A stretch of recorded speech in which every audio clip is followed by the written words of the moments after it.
Hello. How are you doing today? You good? I'm all right. How are you? Yes, very, very, very, very good. Thank you very much. Thank you again to everyone that's joining.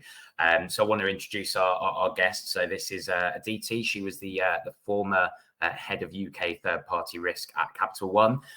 Over the last couple of months, she's taken a little bit of time off to travel the world, make us all jealous. Where have you been? Alaska, India, pretty much everywhere in the world.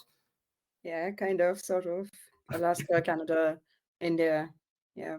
Making us all very, very jealous. But no, thank you very much for joining. And we'll be talking about the topic of third-party risk management and the evolution of it in the cyberspace.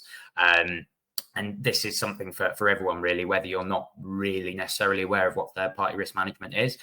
We'll go into that a little bit. Or if you're someone that's in the industry or, even setting up a team and a strategy, hopefully we'll have a little something for everyone, really. So thank you very much. So I guess we'll start off with a very simple question maybe for you, Aditi. What is third-party risk management?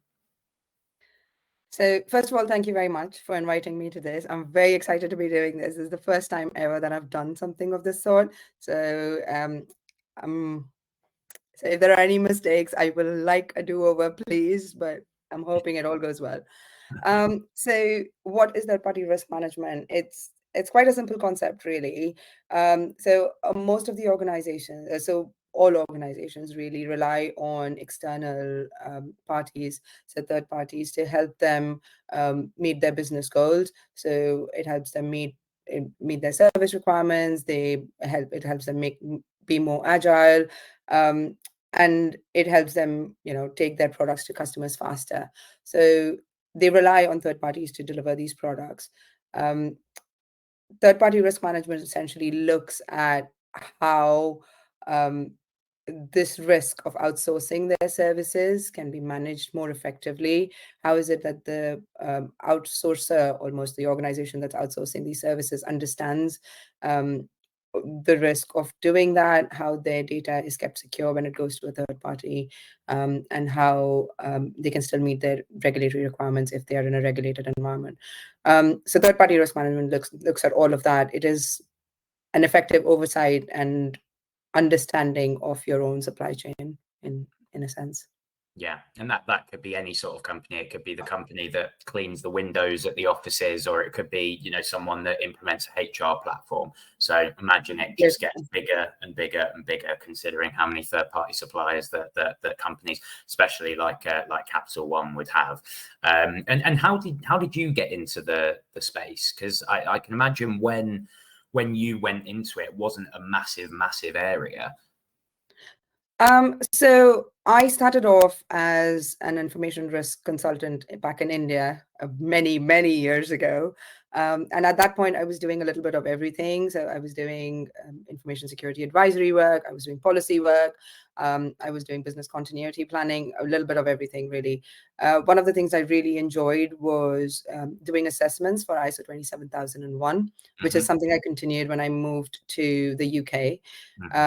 And then I got an opportunity to move out of the information security advisory work, the general policy work that I was doing, into the more nuanced third-party risk management world. So when I was hired, the hiring manager told me that it would be very similar to assessments that I had done in the past.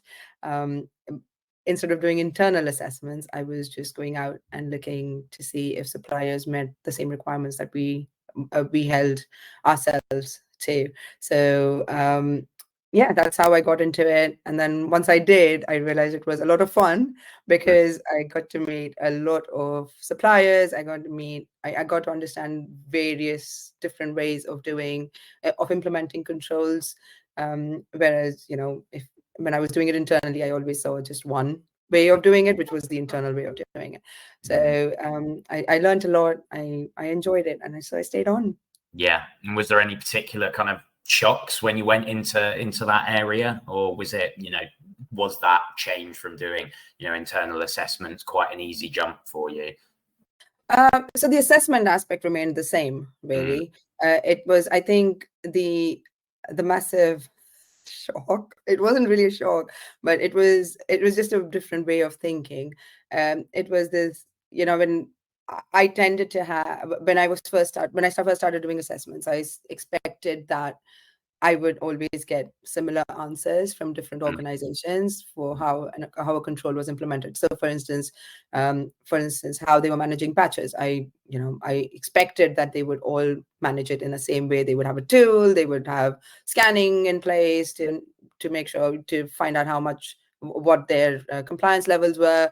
But I quickly found out that depending on the size of the organizations, some organizations did it on spreadsheets. Some mm, said, yes, maybe we are compliant. mm, So there was quite a range. mm, And it was being open to hearing those conversations and trying to get to what the risk actually was. That's where I really started getting into conversations about, right, okay, that's how you do it. So how are you managing the risk of, these weaknesses that you see, kind mm. of thing. So it got more of a risk conversation rather than just being a tick box exercise of, are you doing patching? Yes, no. Yeah. And that is essentially what security is mitigating risk, isn't it, really? And I can imagine it is quite difficult when maybe you're going to these suppliers, you're going to these third parties, and they just don't have a clue what you're on about. I can imagine that happens quite a bit with maybe the less mature organizations. I think that's where the outsourcing company comes in. So if you are an organization that is more secure, more aware of how the good practices of security should work, that's where you can help elevate those smaller organizations to having better security practices. I remember there was one organization that I'd gone to. They were a startup, and they were providing some very critical services to the organization on behalf of which I'd gone for the assessment. And they knew of ISO 27001 at Mm, that point, but they had no clue how to implement it or what the requirements were. I asked them for a security policy. I got a one-page document with like 10 bullet points.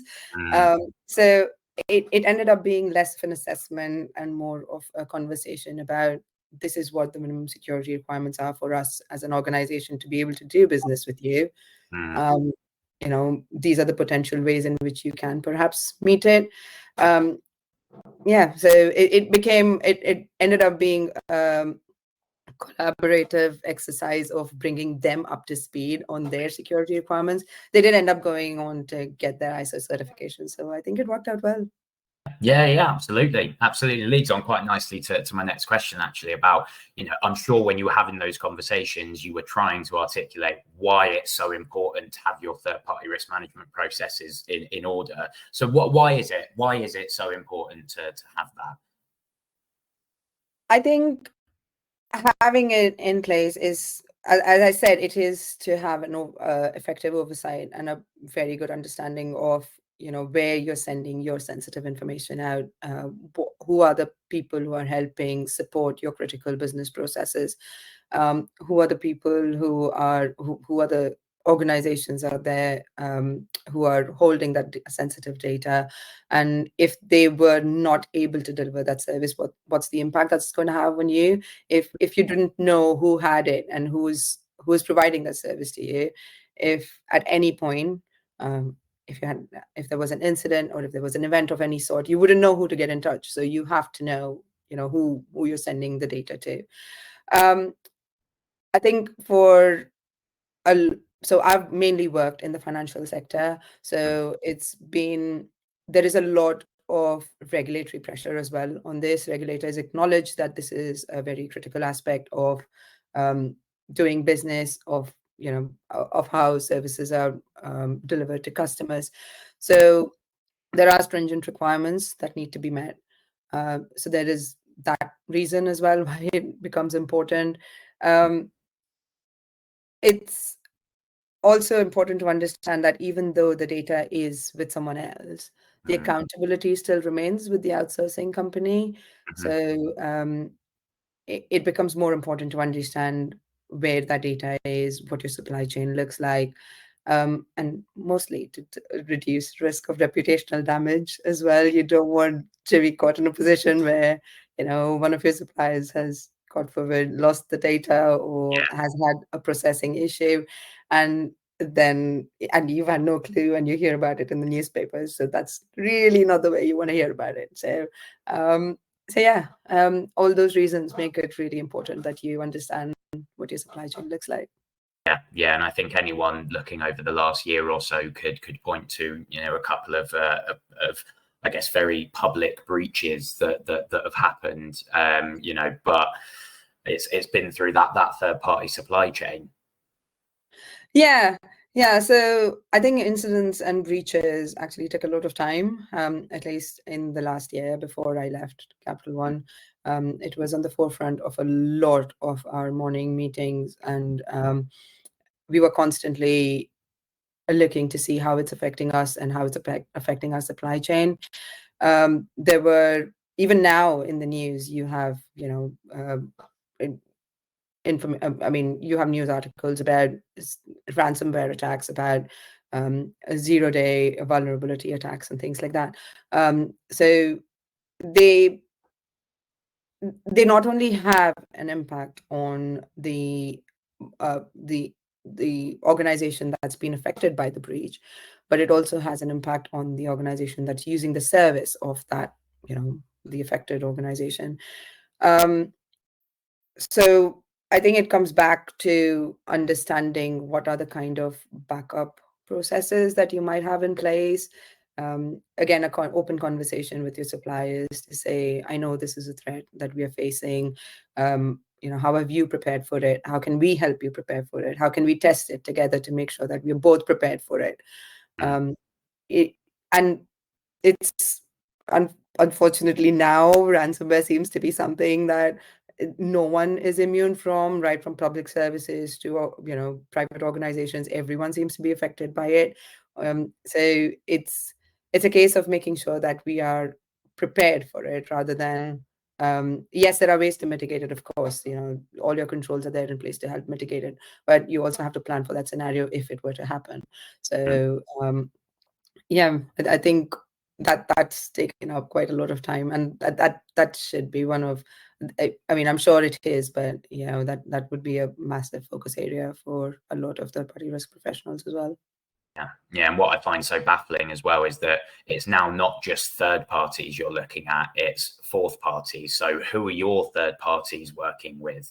And then it goes to kind of fifth party, sixth party. So it starts with one company, and then it's almost like, remember when you were revising and you were drawing a spider diagram, when you were revising for your exam, starts with one thing and then it just keeps going and growing and growing until it gets to thousands of suppliers. So, how do you, when you've got that many suppliers and that many third, fourth, fifth parties that you have to try and look out for and make sure that you're not at jeopardy or of a ransomware attack, how do you manage that?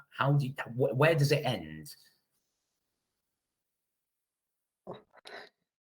It's something that it's really hard to say where it ends, because as I said, every organization is dependent on someone else to finally deliver their services.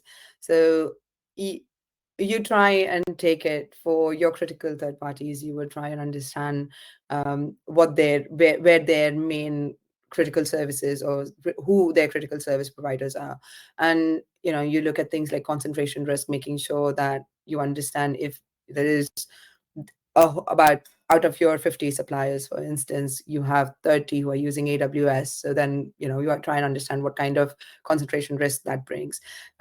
You also try and understand for your critical third parties, if they've done a similar exercise of understanding their supply chain, so understanding who their critical third parties are and so on and so forth, and then try and flow it down the chain. One of the ways of doing it is having it as a contractual requirement, which a lot of companies do, where they say that we've given you our minimum security requirements.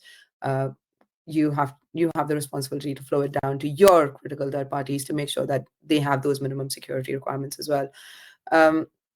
So that's one way of doing it. But I think testing or business continuity, disaster recovery testing, involving your suppliers in that testing, it's really hard to do.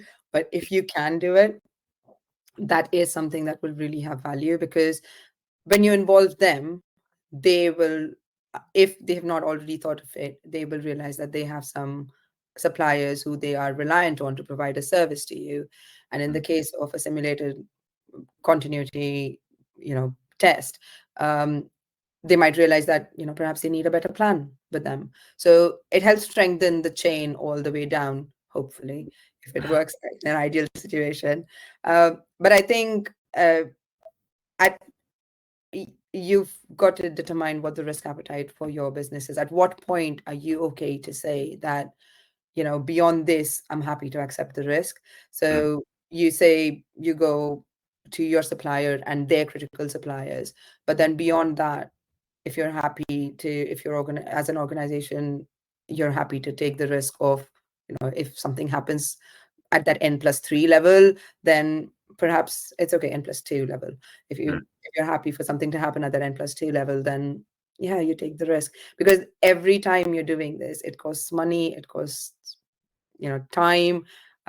Most organizations don't have such a big TPRM team. They have, about 5-10 people who are managing a huge workload. So at one point, you have to say, this is my risk appetite.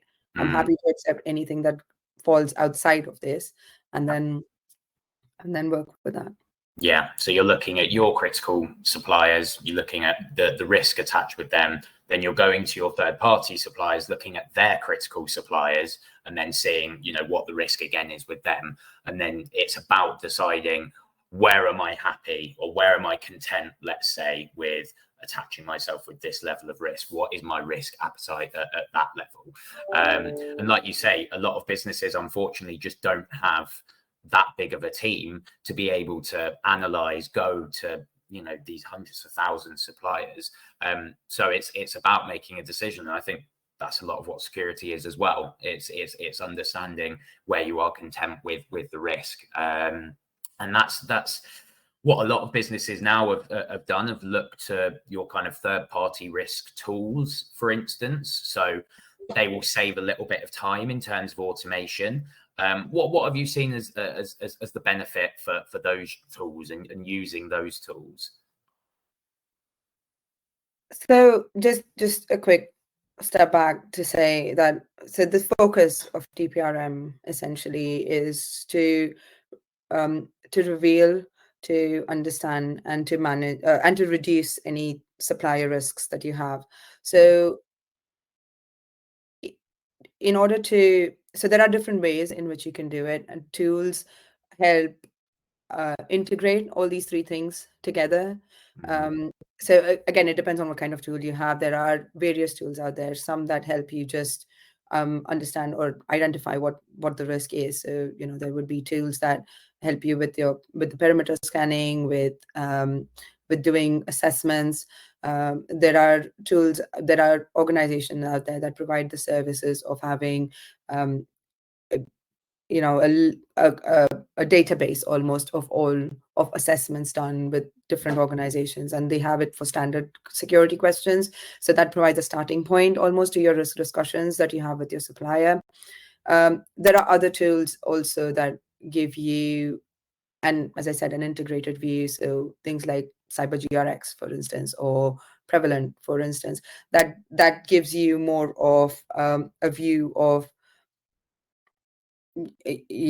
identification of the risk. So what does the threat environment look like? What does the external, what does your internal controls look like? It also does assessments, so they can send out assessments and which your suppliers fill in. So they give you answers to say what their internal environment looks like.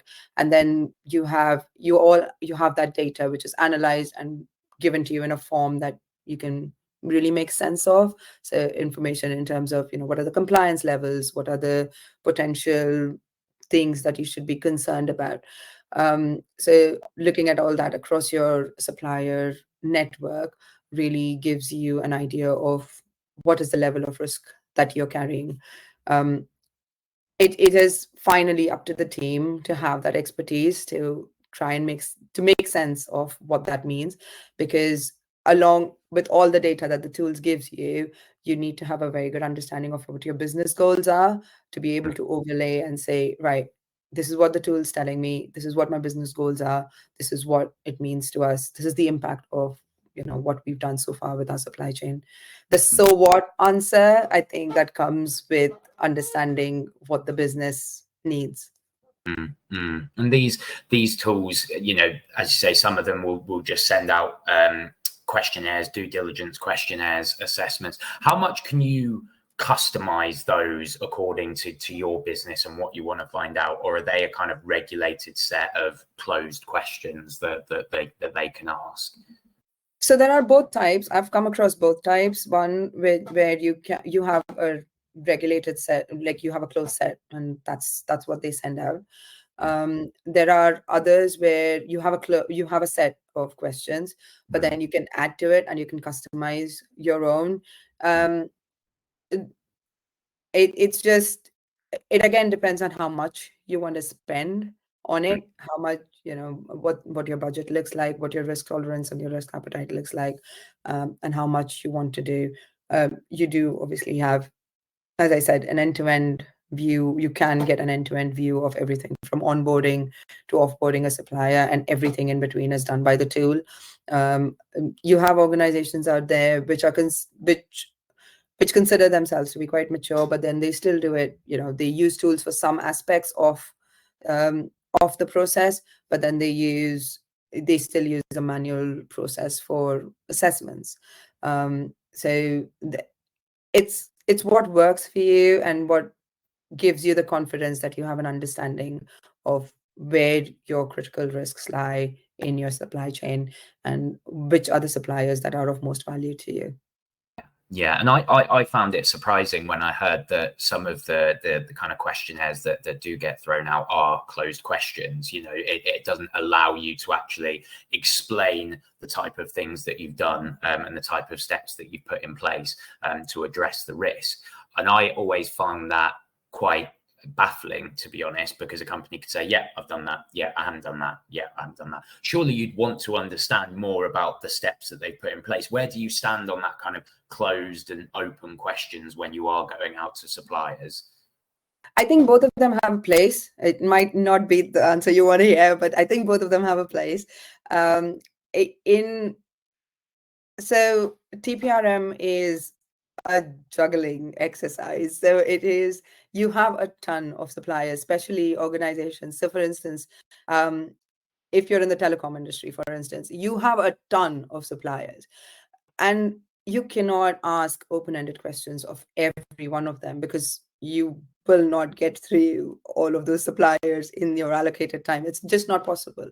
So one of the things that most organizations do is that they tier their suppliers. They classify them as high risk, medium risk, and low risk, or anything. I'm just making this up. So high, medium, low, maybe. And for your highest risk suppliers, those are the ones who have your most sensitive information, they support your most critical processes, and they do 80% of what's important to your organization.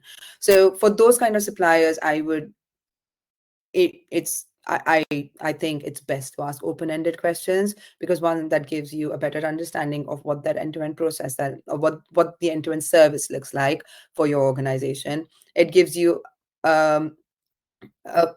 it gives you an avenue to discuss with them about, these are the things that we are facing internally. So, there might be threats that you've seen, there might be vulnerabilities that you have, there might be things in your service that you're concerned about. So it gives you that avenue to discuss with them on a more granular basis about what the service is and how that affects you and what the impact is for both of you. Whereas for someone who's on the lower end of the spectrum, a supplier who's on the lower end of the spectrum, you possibly can get away with, yes, no answers. Maybe it is a supplier who provides, I don't know, a webinar for just making this up, a webinar on an annual basis. But they're still important because they hold company data, or they hold, employee data. So they're still important, and you still need to understand that your data is secure with them. So, someone of that sort, maybe you could just get away with doing yes, no questions, and that would be fine too. Yeah, and I can confirm that Aditi has been doing that, since Yeah. we She was like, yes, no, Absolutely. you're on the lower end of the spectrum, Jack. You know, we can just do with yes or no's. And for you, what you've said there is great. You know, you can implement these tools and they will save a lot of time. It's obviously still a bit of a juggling process when it comes to questionnaires, whether they're closed, whether they're open, and other areas as well. But you can't just implement a tool and just let it do its thing. You have to have a human to be able to actually review what is going on, review the answers, and make sure that there's processes in place to address any sort of risks to your business. Yes, unless you have AI that is so advanced that can do it for you. But no, yes, you need. Do you think that's possible? Do you think that's possible? Possibly, if the AI tool has the right amount of data and has the right kind of algorithms and logic built in, yes, why not? Possibly. I mean, yeah. I mean, you do when you speak to HMRC, there is a bot. When you speak to your banks, there is a bot, and that works. So there might be a scenario in the future where you have AI that's doing everything.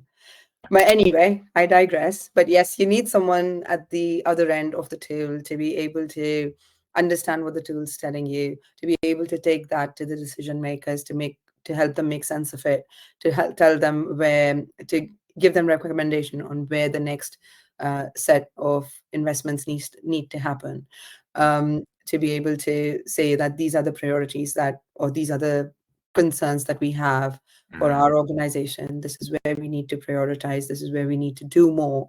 There has to be someone at the end of it to be able to do that. Yeah. Well, no, you raise an interesting topic about AI because it's becoming more prevalent in every industry. I'm hoping it doesn't make me redundant, but we'll see. But have you seen any examples of AI being used in the third-party risk management space as of yet that you think could be common practice? Not in the third-party risk management space, but there was something that I found really interesting that one of my friends was doing. So it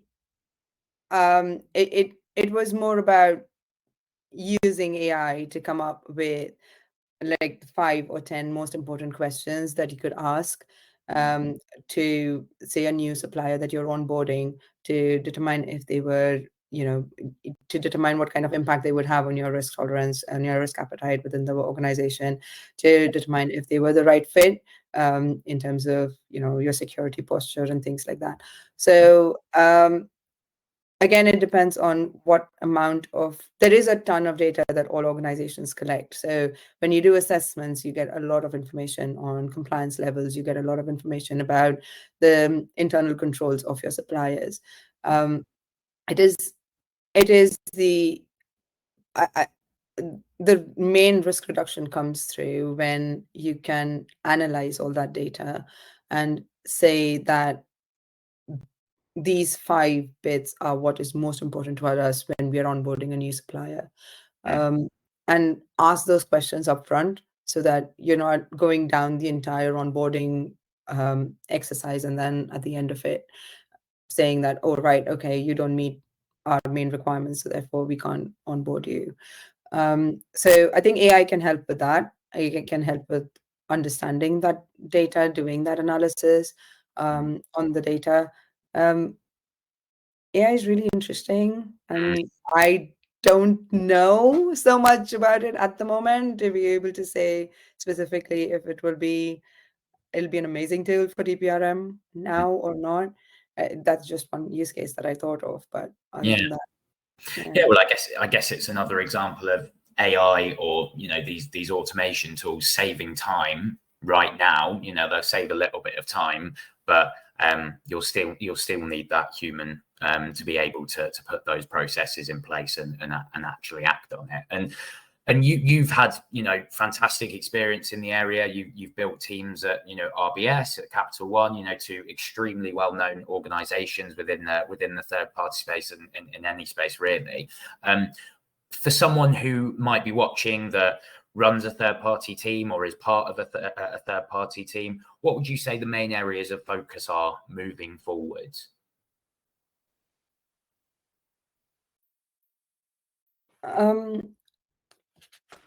So I think the main areas of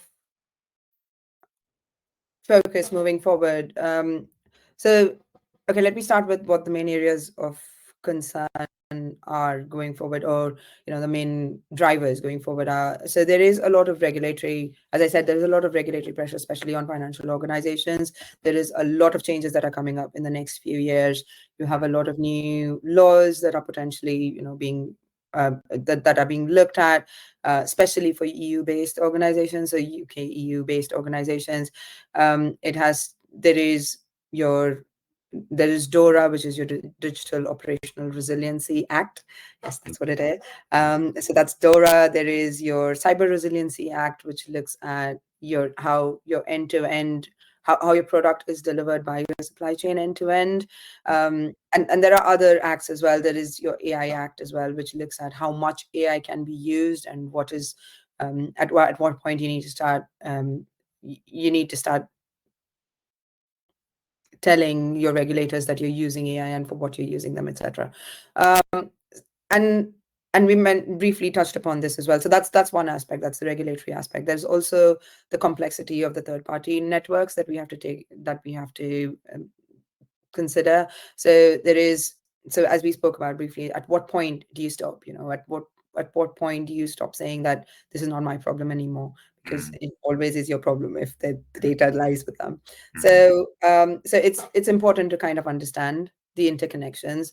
So I think the main areas of opportunity are doing better due diligence on those outsourced suppliers. How do you make sure that you are involved in their business, not in their business, but in the service that they're providing to you, to an extent where you understand completely what they're doing for you, if there are any weaknesses, and if there are additional controls that you need to make sure that those weaknesses can be overcome.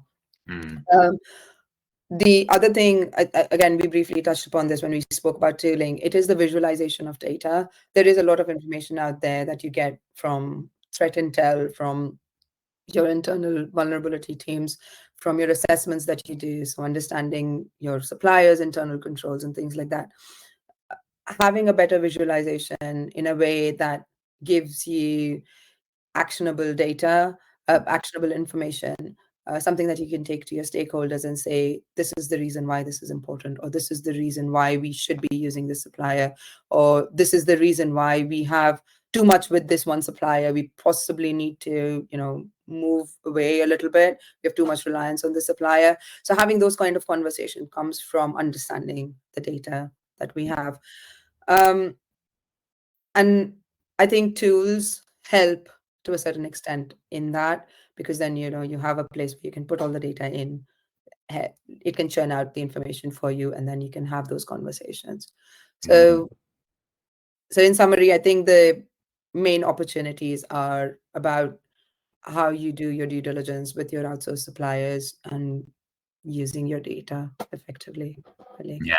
And that data piece around visualization, going to stakeholders saying this is what we found. How do you think in general experience that you've had, that stakeholders maybe aren't in the security space, maybe they're in other technical areas, or they're in finance or whatever it is, do you think that they see the benefits of investing into third-party risk management, and when you do present this data, that they are receptive to it? So it depends on how it's presented. I've always found it's about talking the language of your stakeholders. So if they are looking at it from a financial aspect, and I think that's where the data visualization comes in as well, but it starts telling you about what the impact of doing something is. So if the impact shows that you're getting a good return on whatever you're investing in that supplier or in the process, then there's obviously more buy-in, because it shows that the stakeholders getting something back which is beneficial to them. So one of the reasons the main reason why we use suppliers is because we get better there's better speed to market, you get better therefore you get better financial results. There's more innovation is faster. It gives you some sort of, it gives you a semblance of business resilience, because if this process is not all done in-house, there is a little bit that you have someone else doing a part of it. So using those business goals to say that having a more effective third-party risk management process will help you meet these business goals, helps the conversation flow a lot smoother. And also, if everything else works, then if nothing else works, you just say it's a regulatory requirement. We have to do it. Otherwise, we have lots of fines that we have to pay. I'm joking, but it usually doesn't come to that. It is their responsibility as well to make sure that it's the board and the stakeholders' responsibility. So usually the accountable executive's responsibility to ensure that they understand where the data is going, who has it, and how much of that data is being shared. It's all part of that senior management responsibility. Yeah. So giving them information about how effectively the third-party risk management team is managing all that should gives them comfort as well. So yeah, so that would really help with the conversation. Yeah, like any of those conversations, it's how you articulate it, and that's I'm sure how you've become so successful yourself, Aditi. So thank you. But look, I'd love to ask you more questions, but I'm conscious I want to give a little bit of time to our audience who have obviously come here today and spent time and listen to what you've been saying and open up some questions from yourself. So if anyone does have some questions that they'd like to ask Aditi, then please feel free to just pop them in the chat. I think there's a Q&A tab or a chat tab, which you can just pop into there. You've got about 7 minutes or so. So yeah, if anyone has any questions, just type them in. I think there's one question there. Where's that? By Prashant.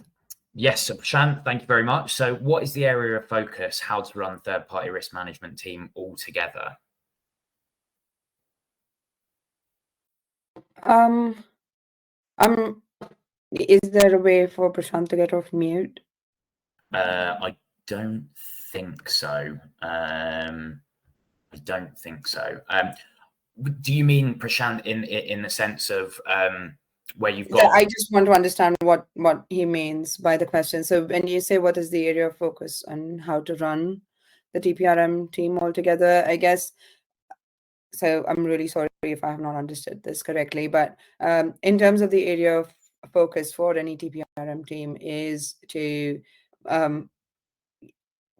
make sure that you are identifying what your supply chain looks like and which are those critical areas that you have to identify risk in, and that management of that risk is, I think, the main area of focus for any TPRM team.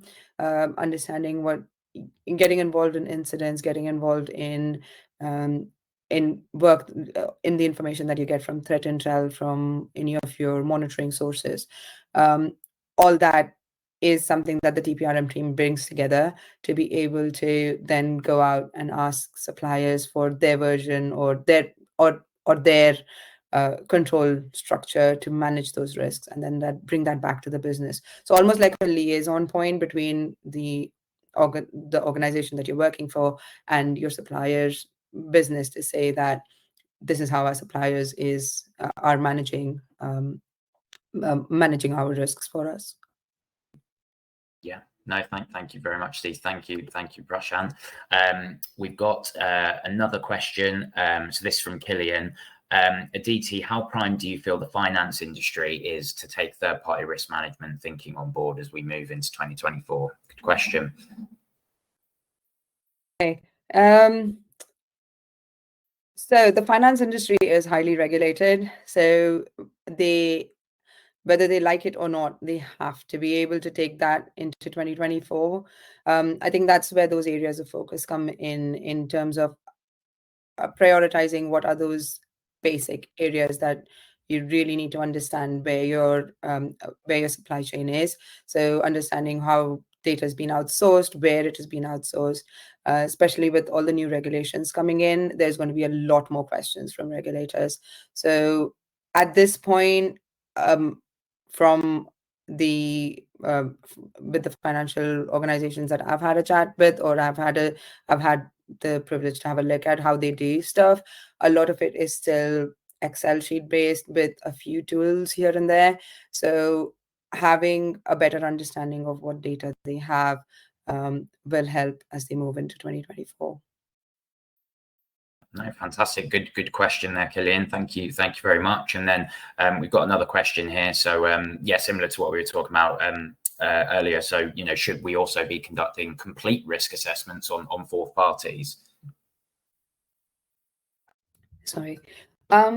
So complete risk assessments on fourth parties, that is a little bit of it's always something that's got a lot of discussion, mainly because fourth parties are suppliers that you don't really have a contract with. So legally or contractually, it's really hard to say that we'd come in and do a full assessment on your internal controls, because we have no contract in place with them, no legal standing to be able to do that.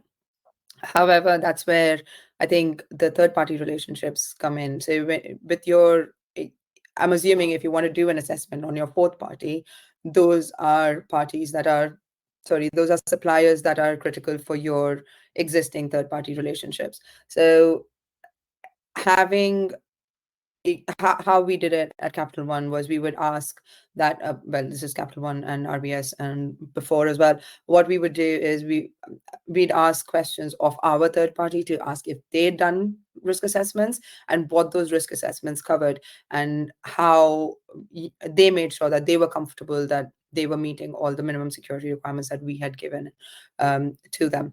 So unless there was some sort of contractual agreement, I think that's a really difficult thing to do, to be able to go and conduct an assessment on a fourth party.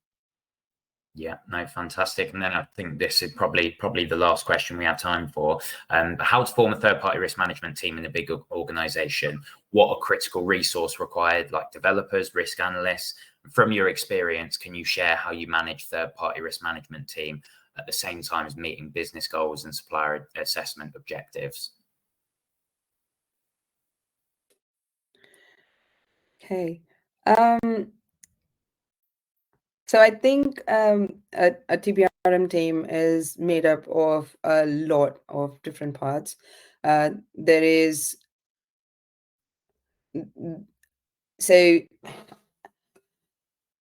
the aspect of managing what controls you are asking of your suppliers. So there needs to be some sort of there need to be an assessor. There needs to be assessors. There need to be people who understand, who can analyze your data for you. So data analysts, people who understand how threats work. So you know, possibly people who work in the threat intel team as well. So it's quite a mix of people. That there's also the reporting aspect that comes in when you have to give regulatory reports, your reports to your stakeholders and things like that.